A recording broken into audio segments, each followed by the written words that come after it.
A paz do Senhor, irmãs. Vamos estar ministrando a lição 3, né, dessa revista das lições bíblicas, A Igreja Eleita. Essa lição 3 é do dia 19 de abril, que está eleição e predestinação. O texto áureo, como também nos elegeu nele antes da fundação do mundo, para que fôssemos santos e irrepreensíveis diante dele em amor, e nos predestinou para filhos de adoção por Jesus Cristo, para si mesmo, segundo o beneplácito de sua vontade. Efésios 1, 4 e 5. A verdade prática é, segundo a presciência, Deus elegeu e predestinou para a salvação os que creriam e perseverariam na fé em Cristo Jesus. A leitura bíblica em classe está em Efésios 1, de 4 ao 12. A gente não vai estar lendo para a gente poder ganhar tempo. Então, essa lição vem falando sobre eleição e predestinação, né? A eleição, a gente vai ver qual é o significado de eleição, que significa escolha, e predestinação tem o sentido de determinar, ou seja, eleito é quem ou quem foi objeto de escolha, e predestinado algo que já foi determinado ou decidido, mas cada pessoa ela tem a liberdade de escolha. O objetivo geral é informar que Deus soube de antemão, por meio de sua presciência, quais pessoas creriam e que em Cristo seriam predestinadas a receber bênçãos espirituais. A predestinação e a eleição aqui vem nos revelar que todos foram predestinados e todos foram eleitos para a salvação. Não existe isso de alguns só foram eleitos, alguns só foram predestinados para a salvação e outros para a perdição. Não. Todos foram predestinados e destinados, né, à salvação. Não só os eleitos, mas aos que creem. Então, o Senhor Jesus morreu por todos. Mas a salvação só recebe aquele que crê. Aquele que confessa Jesus como seu Senhor e Salvador. Em João 15,16 diz assim: não foram vocês que me escolheram. Pelo contrário, eu os escolhi e os designei para que vão e dê fruto, e o fruto de vocês permaneça, a fim de que tudo que pedirem ao Pai em meu nome, Ele vos conceda. A eleição e a predestinação são termos importantes na compreensão da doutrina da salvação. Esses vocábulos ligados entre si elucidam um plano divino de salvar os pecadores. Nessa lição abordaremos os conceitos bíblicos e a interpretação pentecostal referente à eleição e à predestinação. Eleitos para uma vida santa e irrepreensível. A eleição de pessoas ocorre somente em união com o Senhor Jesus Cristo. E que ninguém é eleito sem estar unido a Cristo, pela fé. Ou seja, a eleição e a predestinação necessita que estejamos ligados, unidos a Jesus.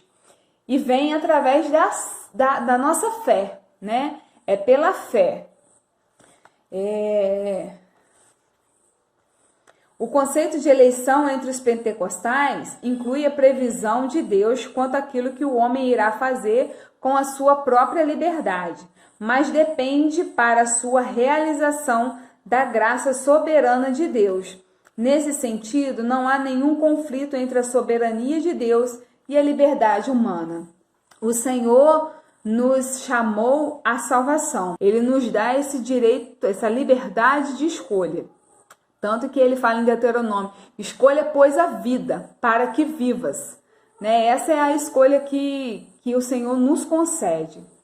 Todos fomos predestinados, ou seja, destinados à salvação.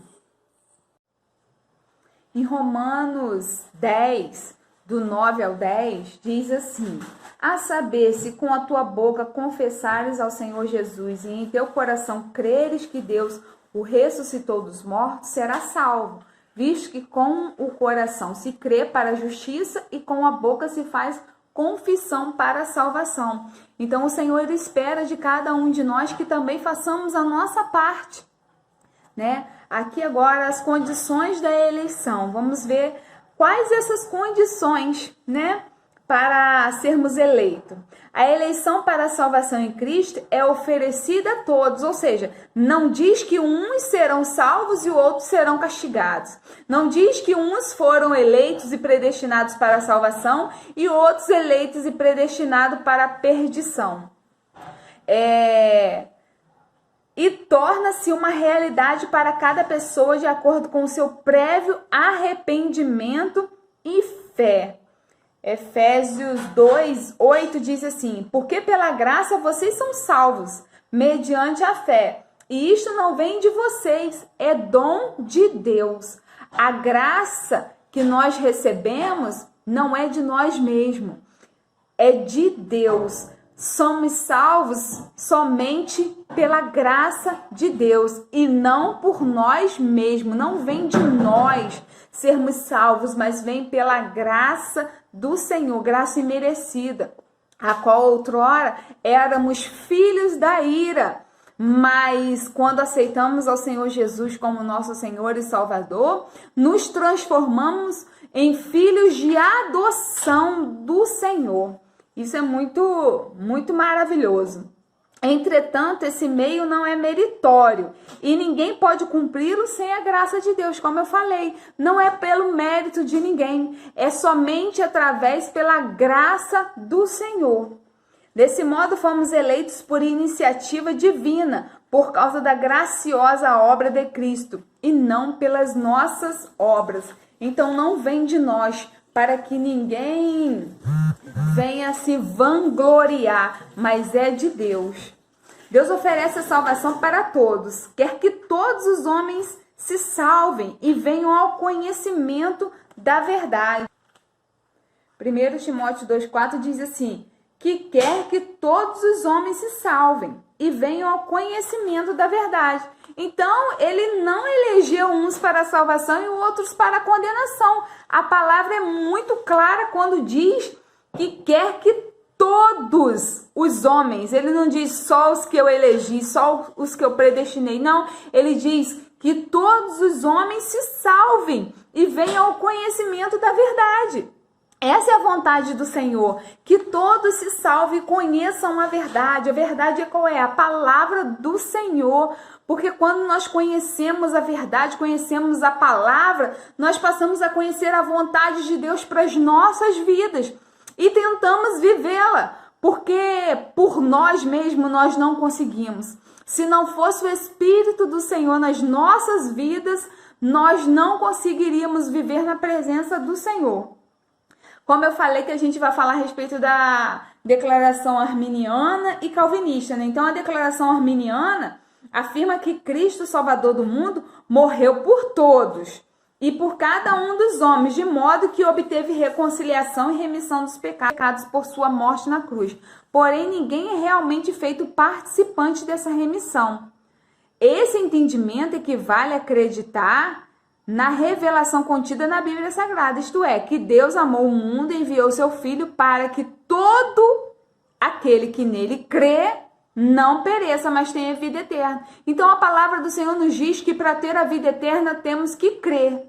Não diz aqui, se eu fizer boas obras eu vou ter a vida eterna, não.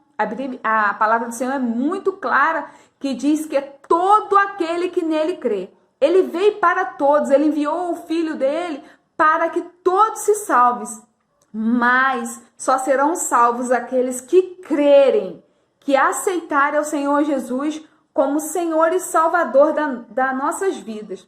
1 João 2:2 diz assim, ele é a propiciação pelos nossos pecados, e não somente pelos nossos próprios, mas também pelos do mundo inteiro. Então, ele procede misericordiosamente, não só com nós cristãos, mas com todo o mundo. Ele quer que todos se salvem, né? E que ninguém se perca. A expiação ilimitada, que é o que a declaração arminiana aceita, é que Cristo morreu por todos, realmente. A doutrina calvinista, no entanto, discorda que Cristo morreu por todos. O calvinismo acredita que o Senhor morreu somente para os predestinados, somente pelos eleitos e não por todos. Para os seguidores de Calvino, a expiação é limitada. Calvino acredita que essa expiação de Jesus é de forma limitada, é só para alguns. Cristo morreu, ou seja, Cristo morreu somente por alguns, apenas para os eleitos. Nessa visão, o sacrifício de Cristo é diminuído e o Calvário torna-se mera formalidade, uma vez que a salvação não está disponível a todos. Os calvinistas defendem que a eleição é incondicional, ou seja, independente da minha condição. Eu sou salvo, independente do que eu faça, eu sou salvo, porque eu fui eleita para a salvação. E não é isso que a palavra do Senhor nos ensina. Os calvinistas defendem que a eleição é incondicional. Então, conforme Calvino asseverou, significa acreditar que Deus elegeu uns para a salvação e outros para a perdição, né? Contrariando esse ensino calvinista, a Bíblia Sagrada apresenta cerca de uns 80 textos comprobatórios que apontam para a expiação ilimitada. Então, a expiação do Senhor é ilimitada, não tem limites, mas é para aquele que crê e o aceita como Senhor e Salvador. Vamos falar só alguns, porque o tempo da gente aqui é meio reduzido. Em Isaías 53, 6 diz assim: todos nós andávamos desgarrados como ovelhas, cada um se desviava pelo seu próprio caminho, mas o Senhor fez cair sobre ele a iniquidade de todos nós. Aqui também em 2 Pedro 3,9 diz: o Senhor não retarda sua promessa, ainda que alguns a julguem demorada, pelo contrário, Ele é paciente com vocês, não querendo que ninguém pereça, mas que todos cheguem ao arrependimento. 1 João 2,2, como já li, né? Ele é propiciação pelos nossos pecados, não somente pelos nossos próprios, mas também pelos do mundo inteiro. Ezequiel 18:23 diz assim: vocês pensam que eu tenho prazer na morte do ímpio? Diz o Senhor Deus: não desejo eu muito mais que ele se converta dos seus maus caminhos e viva? Então essa é a vontade do Senhor, que o ímpio se converta dos seus maus caminhos e viva. Esse viver aqui é a vida eterna. Ninguém é eleito sem estar unido a Cristo. Vida santa e irrepreensível, terceiro do primeiro tópico. O ser santo denota um estado de pureza interior que reflete no ser irrepreensível, uma condição de pureza externa. O apóstolo reitera que fomos criados em Cristo Jesus para boas obras, a quais Deus de antemão preparou para que andássemos nela.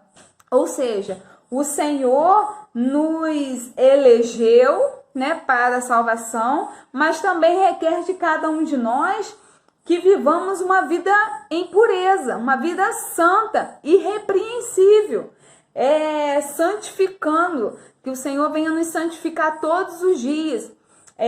Devemos buscar a santificação da nossa mente, a santificação da nossa conduta, e que possamos também ter boas obras, independente do que façamos para a glória e honra do nome do Senhor.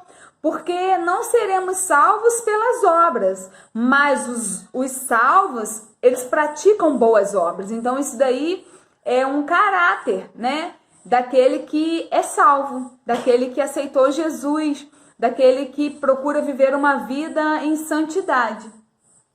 Portanto, não se pode conceber que os salvos em Cristo ainda possam viver na prática do pecado. Então, não se pode conceber o cristão, o nascido, remido, lavado no sangue de Cristo, ainda viver uma vida pecaminosa. 1 João 3,6 diz: todo aquele que permanece nele não vive pecando. A palavra do Senhor aqui, ela é enfática. Não vive pecando. Todo aquele que vive pecando não viu nem conheceu. Não adianta eu dizer que sou salva, que eu aceitei Jesus, se a minha vida não condiz com a palavra dele, porque a vontade dele é a palavra dele para cada um de nós.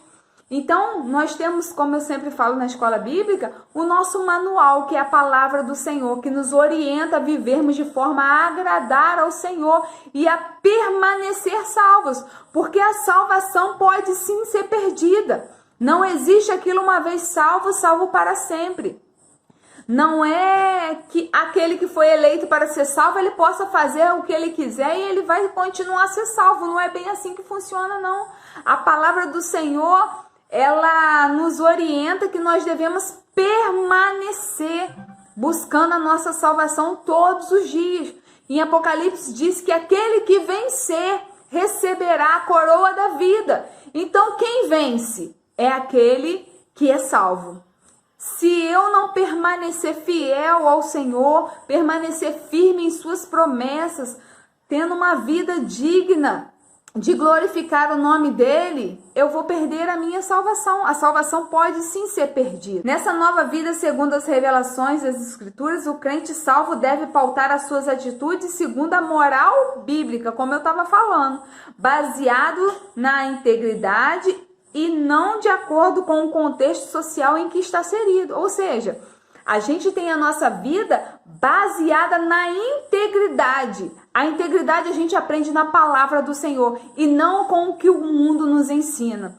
Em Romanos diz que nós não devemos nos amoldar a este mundo, mas devemos ter a nossa mente renovada pelo Espírito do Senhor. O que é ter uma mente renovada? É ser conduzido pelo Senhor, pelo Espírito dele, pela palavra dele que nos ensina a viver de forma a agradar e glorificar o nome dele. Paulo, ele enfatiza que a eleição tem a finalidade específica de sermos santos e irrepreensíveis diante dele. A nova vida dos eleitos trata-se, portanto, de um processo contínuo de santificação até a glorificação final do dia de Cristo. Ou seja, o processo de santificação é contínuo. Ele começa quando nós aceitamos Jesus como nosso Senhor e Salvador. Somos santificados pelo Senhor todos os dias enquanto aqui nós vivermos. Segundo Coríntios 3,18 diz assim: todos nós, com o rosto descoberto, contemplando a glória do Senhor, somos transformados de glória em glória na sua própria imagem, como pelo Senhor, que é o Espírito. Então é o Espírito do Senhor que nos ajuda a viver uma vida em santificação para glorificar o nome do Senhor. Desse modo, um crente fiel não só deve fazer a diferença, como também o seu comportamento deve ser referencial para a sociedade. Então, o cristão, como diz a palavra do Senhor, nós somos luz deste mundo. E como nós podemos ser luz em meio às trevas? Fazendo a diferença, sendo conduzido pelo Espírito do Senhor a falar, a agir como outra pessoa não faria, que não conhece a palavra do Senhor. Nós que somos conhecedores da palavra do Senhor, que somos libertos, somos salvos, né? Somos lavados e remidos no sangue de Jesus, temos que viver uma vida diferente, uma vida para glorificar o nome do Senhor, como uma carta escrita pelo Espírito do Senhor, porque muitos não leem a palavra, não têm o hábito de ler a palavra do Senhor, mas eles leem a palavra do Senhor em nossas vidas. Nós somos essa carta do Senhor em meio a esse mundo que nós vivemos. Então, que possamos viver essa vida para glorificar o nome dele. Como resultado, velhos hábitos são abandonados. Condutas reprováveis são descartadas. E nítidas mudanças comportamentais são percebidas. Às vezes a pessoa chega assim e fala: nossa, você é diferente, você é cristão? Logo fala assim.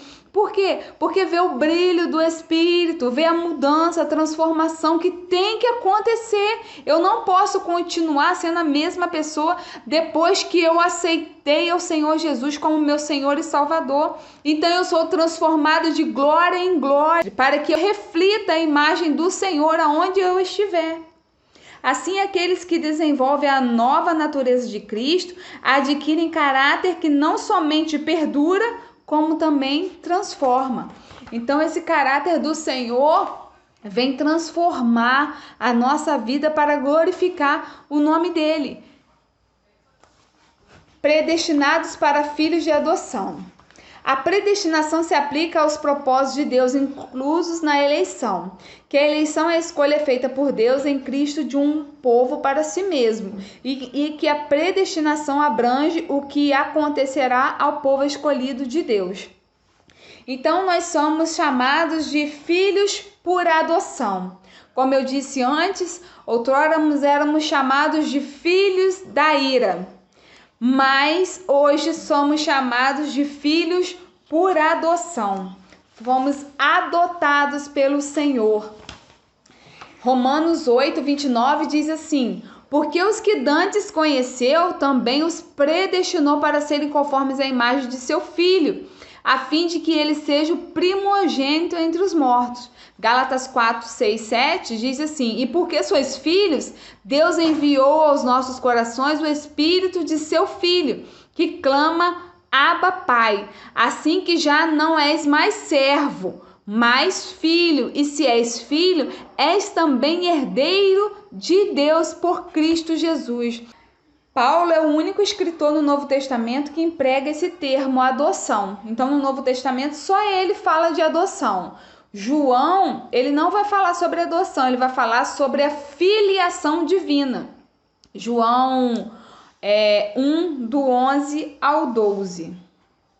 Então, o apóstolo João, ele fala de filiação divina que ganhamos por meio da fé em Cristo e da regeneração do Espírito Santo, mas não nos termos usados por Paulo. Não são todos filhos de Deus, mas somente são filhos que recebem Jesus como Salvador. Esse negócio de dizer, fulano é filho de Deus, nem todos são filhos de Deus. Só são filhos de Deus aqueles que receberam Jesus como seu Senhor e Salvador. Por natureza, como eu disse, éramos filhos da ira. Isso está em Efésios 2:3, que diz: entre eles também nós todos andávamos nos desejos da nossa carne, fazendo a vontade da carne e dos pensamentos. E éramos por natureza filhos da ira, como os outros antes. Então, nós éramos como os outros antes. Éramos destinados à ira de Deus, ao sofrimento eterno. Mas pela maravilhosa graça do Senhor, nós fomos resgatados dessa vã maneira de viver. Somos transformados dia a dia para a glória do nome do Senhor e devemos permanecer fiéis para que possamos sim ser salvos. Porque, como eu disse no vídeo anterior, nós podemos perder a nossa salvação se não mantivermos firme a nossa confiança no Senhor, se não permanecermos firmes em aquilo que temos aprendido do Senhor, podemos sim perder a nossa salvação. Acontece de pecarmos? Acontece, mas também acontece e deve acontecer de nos arrependermos todos os dias, porque por um minuto, por uma atitude que tivermos, nós podemos perder a nossa salvação. Uma das tarefas do Espírito Santo é criar no Filho de Deus a convicção da filiação e de amor que o leva a conhecer a Deus como Pai. É através do Espírito Santo do Senhor que nós temos essa convicção, que nós temos essa certeza que somos filhos de Deus. Podem falar o que quiserem falar, o inimigo pode vir soprar na sua mente que você não é salvo, mas você tem a convicção através do Espírito Santo de Deus que você é filho de Deus, que você é salvo através de Jesus Cristo. Então Deus concede a redenção e a remissão de pecados e restabelece a comunhão com o pecador, dando-lhe o direito de clamar Abba, Pai. Essa palavra é tão linda que Abba significa pai e pai logo na frente, então significa papai. É uma intimidade com Deus. Coisa maravilhosa é a gente chamar Deus de papai. Isso é intimidade com Ele. E nos traz paz, nos traz confiança. Isso significa que passamos a ser herdeiro de Deus e co-herdeiro de Cristo, das promessas de Abraão e da vida eterna. Tendo sido aceitos por Deus, fomos transformados em filhos para seu louvor e glória. Então, sendo aceitos por Deus, nós somos transformados de glória em glória para glorificar o nome do Senhor. Agora nós vamos falar sobre a sublimidade do propósito divino na predestinação e salvação.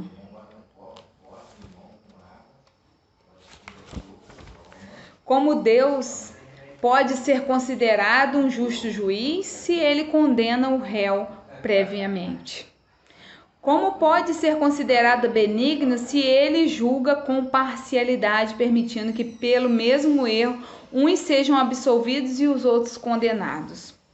Dessarte, se existe uma predestinação para a condenação, então de que adianta a pregação, né? Se já tem uma eleição dos que são salvos, para que iremos pregar? Nesse sistema, os que não são escolhidos estão fadados à danação, ou seja, à perdição. Afirmamos pedagogicamente que predestinação não pode ser considerada dupla, ou seja, não é uns predestinados para a salvação e os outros predestinados para o tormento, né, para a danação. Isto é, não está relacionado com a condenação, mas diz respeito somente àqueles que são salvos. Então, a predestinação só diz respeito aos que são salvos, sendo condicionada à fé em Cristo Jesus e à presciência divina, que está em 1 Pedro 1:2. Eleitos segundo a presciência de Deus, Pai em santificação do Espírito, para a obediência e aspersão do sangue de Jesus Cristo, graça e paz vos sejam multiplicadas. A questão da predestinação não significa Deus decidindo antecipadamente quem será salvo ou não, mas decidindo antecipadamente o que planeja que os eleitos em Cristo sejam ou venham a ser.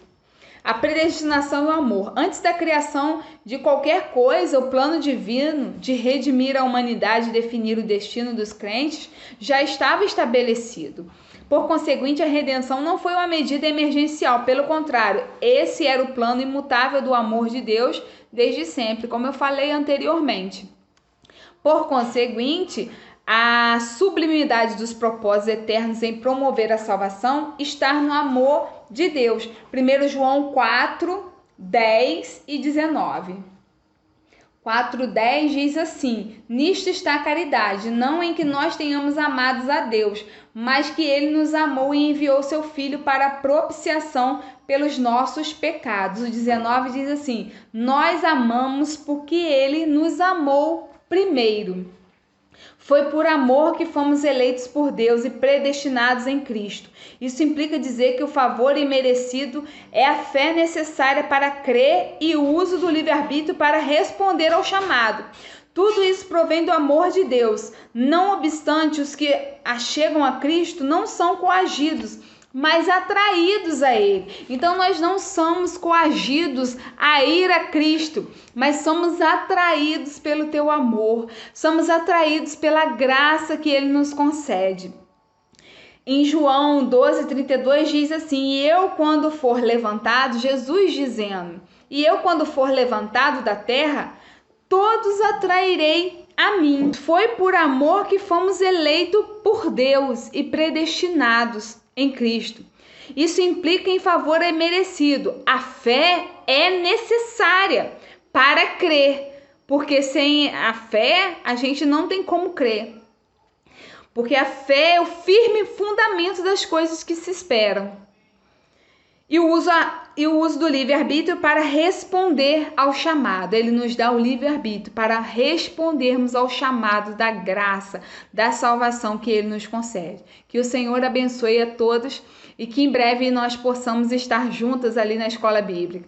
Que o Senhor os abençoe. Fique na paz.